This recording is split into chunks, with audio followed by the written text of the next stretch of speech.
Welcome to my channel Brilian Indra Suara. Mari kita berteman dengan cara klik tombol subscribe dan nyalakan lonceng notifikasinya supaya kamu jadi yang terupdate. Assalamualaikum warahmatullahi wabarakatuh. Selamat pagi dan salam sejahtera untuk kita semua. Anak-anak yang saat ini berada di rumah dan mengikuti pembelajaran daring, saya doakan kalian tetap sehat dan selalu bersemangat dalam mengikuti pembelajaran daring di hari-hari ini maupun hari esok. Anak-anak, mari kita tetap berdoa dan tetap mengikuti protokol kesehatan supaya pandemi ini segera berakhir dan kita dapat bertatap muka di sekolah seperti biasa. Oke anak-anak, saya akan masih melanjutkan lagi tentang pembelajaran bab 2 tentang klasifikasi makhluk hidup. Jika sebelumnya saya sudah menjelaskan tentang kingdom Monera, Protista, dan Fungi, kali ini saya akan menjelaskan tentang kingdom yang keempat, yaitu Plantae atau tumbuhan. Fokus pembelajaran kita pada pagi hari ini yaitu tentang Bryophyta, Pteridophyta, dan Spermatophyta. Langsung saja kita masuk. Berdasarkan morfologinya, kingdom Plantae atau tumbuhan itu dibagi menjadi dua, yaitu Talophyta dan Tracheophyta. Talophyta adalah tumbuhan yang tidak berpembuluh yang meliputi Bryophyta atau tumbuhan lumut. Nah, kalau Tracheophyta itu adalah tumbuhan yang berpembuluh meliputi Pteridophyta atau tumbuhan paku dan Spermatophyta atau tumbuhan berbiji. Yang dimaksud berpembuluh ini adalah ketika tumbuhan ini menyerap air maupun mengedarkan hasil fotosintesis itu ada jalurnya sendiri. Itulah yang dimaksud dengan berpembuluh. Nah, sedangkan si tumbuhan lumut ini tidak punya. Nah, itulah jenis dari kingdom Plantae berdasarkan morfologinya.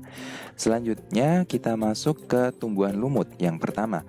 Jadi tumbuhan lumut ini berkembang biak dengan cara vegetatif atau tak kawin dan generatif atau secara kawin. Perkembang biakan secara vegetatif dengan cara menghasilkan spora. Spora ini adalah calon anakannya. Sedangkan perkembang biakan secara generatif itu dengan cara peleburan sel kelamin jantan dan betina. Jadi secara kawinnya seperti itu. Sedangkan tak kawinnya dengan menghasilkan spora atau calon anakannya. Nah, ini adalah bagian-bagian pada tumbuhan lumut. Nah, di sini ada istilah-istilah baru. Nah, yang nomor 1 dan 2 ini adalah sporofit. Nah, sporofit ini adalah fase di mana tumbuhan lumut itu menghasilkan spora. Saya ulangi lagi ya. Sporofit adalah fase di mana tumbuhan lumut menghasilkan spora. Maka tadi sebelumnya sudah saya jelaskan, perkembangbiakannya ada vegetatif dan generatif. Jadi perkembangbiakan vegetatif itu terjadi di bagian sini. Jadi perkembangbiakan vegetatif tumbuhan lumut berada di bagian 1 dan 2. Oke, selanjutnya saya jelaskan nomor 1. Nomor 1 adalah sporogonium. Sporogonium ini adalah bagian pada tumbuhan lumut yang menghasilkan spora, ya. Jadi ini pabriknya spora itu di sporogonium, seperti itu singkatnya. Kemudian yang nomor 2 ini adalah tangkainya, tangkai pada tumbuhan lumut, ya. Ini hanya menyerupai tangkai, bukan tangkai yang sebenarnya. Kemudian kita masuk ke area yang di bawahnya sini. Ada 3, 4, dan 5. 3, 4, dan 5 ini merupakan gametofit. Gametofit adalah fase di mana tumbuhan lumut ini terjadi peleburan sel kelamin jantan dan betina. Sehingga di bagian 3, 4, dan 5 terjadi perkembangbiakan secara generatif atau secara kawinnya di 3, 4, dan 5. 3 ini bagian tumbuhan lumut yang menyerupai daun, 4 batang, 5 rizoid. Rizoid adalah struktur yang menyerupai akar. Jadi pada tumbuhan lumut kita tidak bisa membedakan mana daun, batang, dan akarnya. Jadi masih bentuknya sama antara daun, batang, dan rizoid atau yang menyerupai akar tadi. Oke, kita lanjut ke bagian yang selanjutnya. Lumut dapat mengubah bahan anorganik menjadi organik untuk mendapatkan makanannya, sehingga lumut dinamakan organisme autotrof. Nah, lumut dapat mengubah bahan anorganik menjadi organik tadi dengan bantuan cahaya matahari, atau proses ini dinamakan dengan proses fotosintesis. Atau singkatnya, kalau autotrof itu adalah organisme yang dapat membuat makanannya sendiri. Artinya, dia dapat mengubah anorganik tadi menjadi organik dengan bantuan cahaya matahari. Nah, ini biasanya organisme yang autotrof, ini biasanya organisme yang mempunyai klorofil. Kita lanjutkan, ini adalah siklus hidup dari tumbuhan lumut. Jadi siklus itu berulang. Ya, seperti ini. Kita mulai dari yang paling atas. Ini ada spora ya, yang atas ini. Spora ini adalah calon anakannya, calon anakan dari lumut. Spora akan tumbuh menjadi protonema. Protonema ini adalah tumbuhan lumut yang masih muda. Ya, itu namanya protonema. Kemudian protonema akan berkembang menjadi tumbuhan lumut. Nah, disinilah awal dari gametofit atau fase perkawinannya. Jadi pada tumbuhan lumut itu terdapat antheridium dan archegonium. Jadi antheridium ini adalah lumut yang jantan, sedangkan archegonium adalah lumut yang betina. Selanjutnya, antheridium akan mengeluarkan sel sperma dan archegonium akan mengeluarkan sel ovum atau sel telur. Maka sel sperma dan sel ovum ini akan melebur menjadi satu bernama zigot. Kalau sudah, zigot ini akan membentuk sporogonium. Nah, sebelumnya tadi sudah saya jelaskan ya, sporogonium itu adalah bagian pada tumbuhan lumut yang menghasilkan spora. Maka di bagian sporogonium inilah awal mula terjadinya fase sporofit atau fase yang menghasilkan spora. Dia tanpa kawin bisa menghasilkan anakan. Kemudian sporogonium ini akan menghasilkan sporangium. Nah, ini ada sporogonium, ada sporangium. Kalau sporangium ini adalah kotak spora. Jadi sporogonium itu di dalamnya terdiri atas sporangium. Jadi ada sporangium banyak di dalamnya. Nah, sporangium nanti akan mengeluarkan spora. Nanti spora kembali lagi akan berubah jadi lumut muda, tumbuhan lumut, terus nanti kawin, menghasilkan sporogonium seperti ini terus. Jadi inilah yang dinamakan dengan siklus tumbuhan lumut. Kita lanjut ke tumbuhan paku. Nah, kalau kalian mungkin belum pernah lihat tumbuhan paku, ini ada ini di pojok kanan atas. Itu adalah tumbuhan paku. Mungkin selama ini kalian sudah pernah melihat, cuma tidak tahu namanya. Itu adalah tumbuhan paku. Nah, tumbuhan paku ini sudah dapat dibedakan antara batang, daun, dan akar. Namun, tumbuhan paku tidak mempunyai bunga dan tidak berbiji.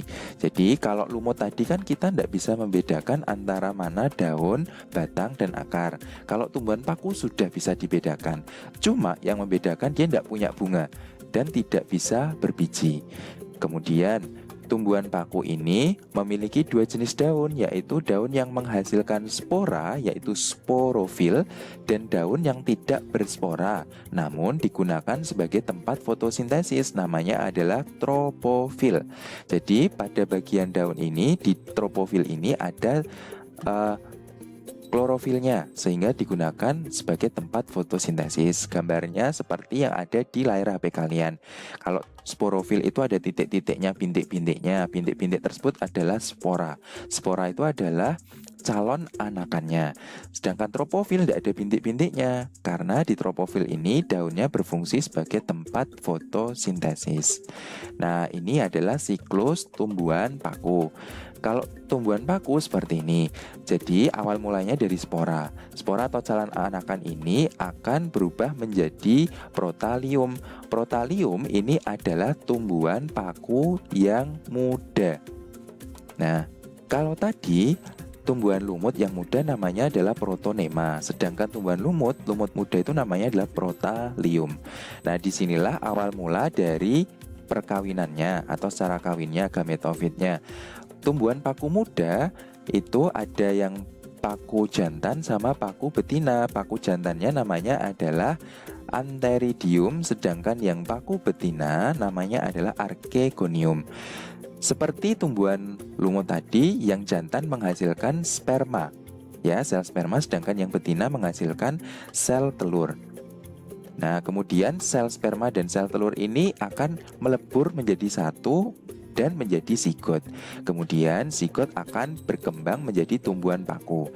Nah, disinilah awal mula dari perkembangbiakan secara tak kawin.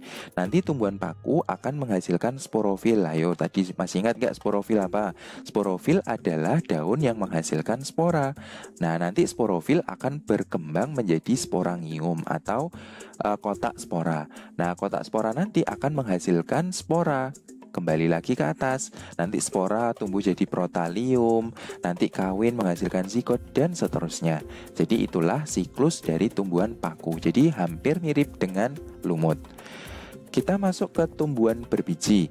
Nah, tumbuhan berbiji atau spermatopita itu dikelompokkan menjadi tumbuhan berbiji terbuka atau gymnospermae dan tumbuhan berbiji tertutup atau angiospermae. Tumbuhan berbiji terbuka atau gymnospermae ini ciri-cirinya: satu, berakar tunggang dan serabut. Nah, kalau kalian lupa, ini saya tampilkan gambarnya akar yang tunggang itu seperti apa dan serabut seperti apa. Ini adalah ciri gymnospermae yang pertama. Selanjutnya yang kedua, gymnospermae itu alat reproduksinya berupa strobilus. Strobilus itu bentuknya seperti ini, kerucut. Ya, bentuknya seperti kerucut ini. Nah, ini biasanya pada tumbuhan gymnosperma itu khasnya dia punya strobilus seperti ini. Ini adalah alat perkembangbiakannya. Kemudian ciri yang ketiga, batangnya besar. Nah, kenapa batangnya besar? Karena gymnosperma ini berkambium. Nah, ini contohnya, batangnya kan besar. Selanjutnya anggota dari gymnospermae, saya punya cara penghafalannya. Yang pertama ada Pak Haji, girang, melihat, pintu, cepat. Ya, jadi ini adalah anggota dari gymnospermae. Apa Pak Haji itu? Pak Haji adalah pakis haji, ya, tanaman pakis haji. Girang, girang itu singkatan dari ginkgo biloba. Nah, melihat itu melinjo. Kemudian pintu, ini pinus. Sedangkan cepat yaitu cemara. Nah, ini cara menghafalkannya ya.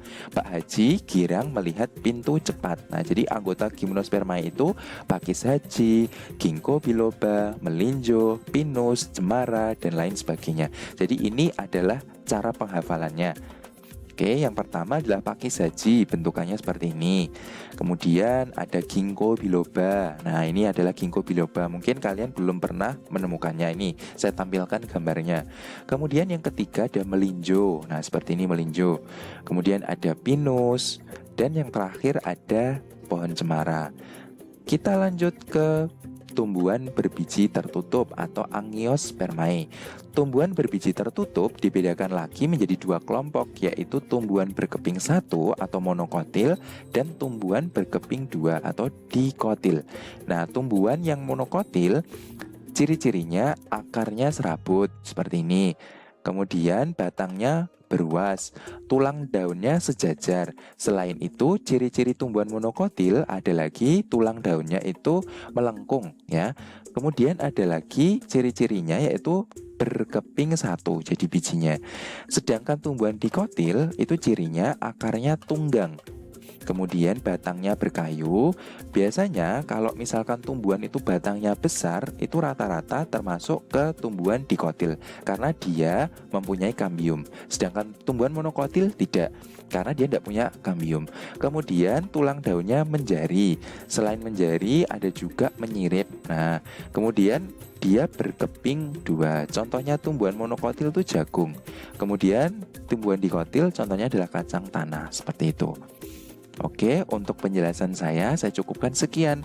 Nah, tugas kalian hari ini adalah silahkan kalian buka LKS kalian halaman 21.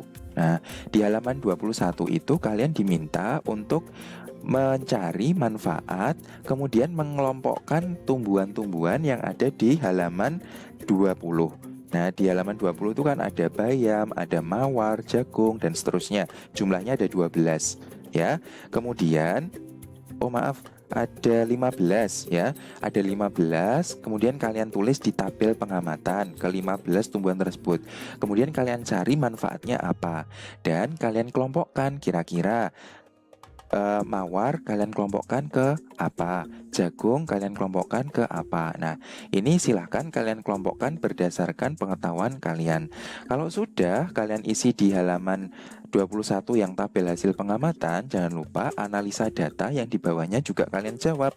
Nomor 1, 2, 3, dan 4. Kalau sudah, nanti kalian foto dan kalian kirim ke link tugas hari ini. Untuk penjelasan saya untuk hari ini saya cukupkan sekian, kurang lebihnya saya mohon maaf. Wassalamualaikum warahmatullahi wabarakatuh.